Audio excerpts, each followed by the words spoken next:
Missy bỏ sang cầm nữa bỏ mỏ tỏ bé ông tung ta hi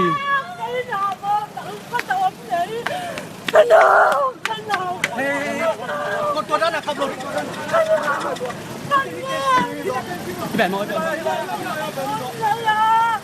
em ơi mi pita đồn nhiều khi nào tôi đón nhảy bằng gì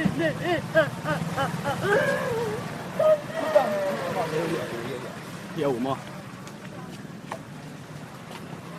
hậu mà em mang cái bao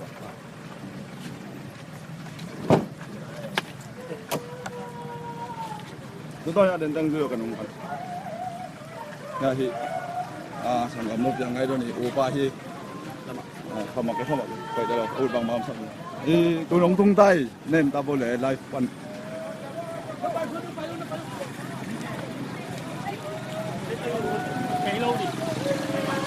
sản phẩm ba tuồng sắc kiếm bao tuổi đấy thế nó tuồng số vào cái tế lâu phun rồi thế là cái tế đâu đi có phát bảo nó nhé thu cái nón bác sĩ thêm bên nó khó sao lại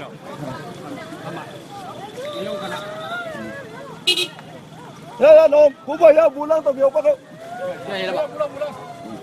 dạ ní anh làm được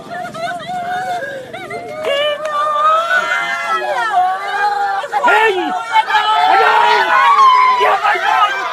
anh sẽ cái gì nhân ngư chập bao dunia tu đi thế đâu là đâu đã chập bao nó bao cái gì nó bay ra nó tuột hắt san ra thế đi xa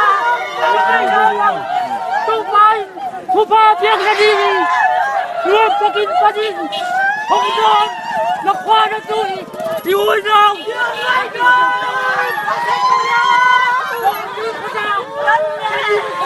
Tôi biết mấy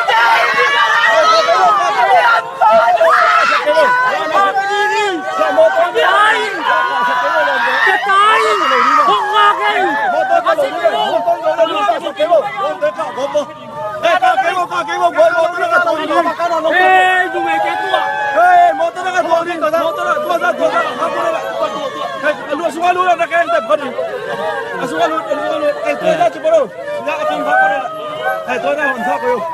Hay là một tôi đang tuồng vào, một tôi đang ạ.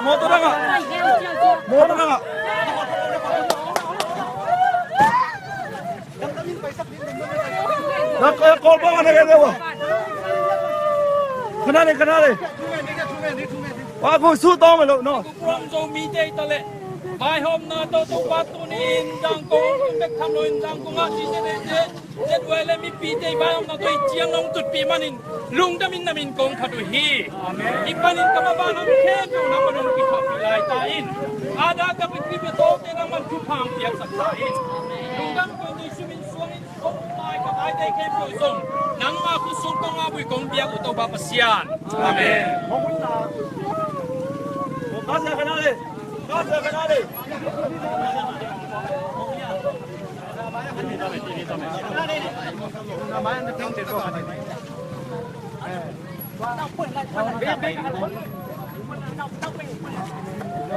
PPT bom rồi.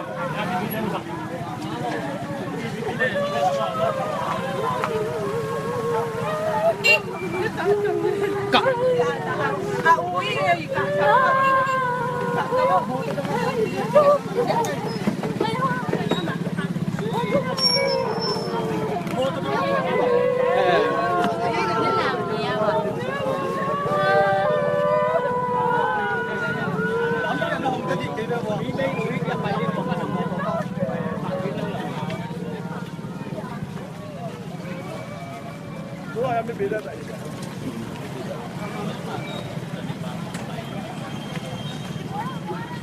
Anh kêu thế đâm im ngõ, đâm im. Đâm im ngõ, con này phải quay lại.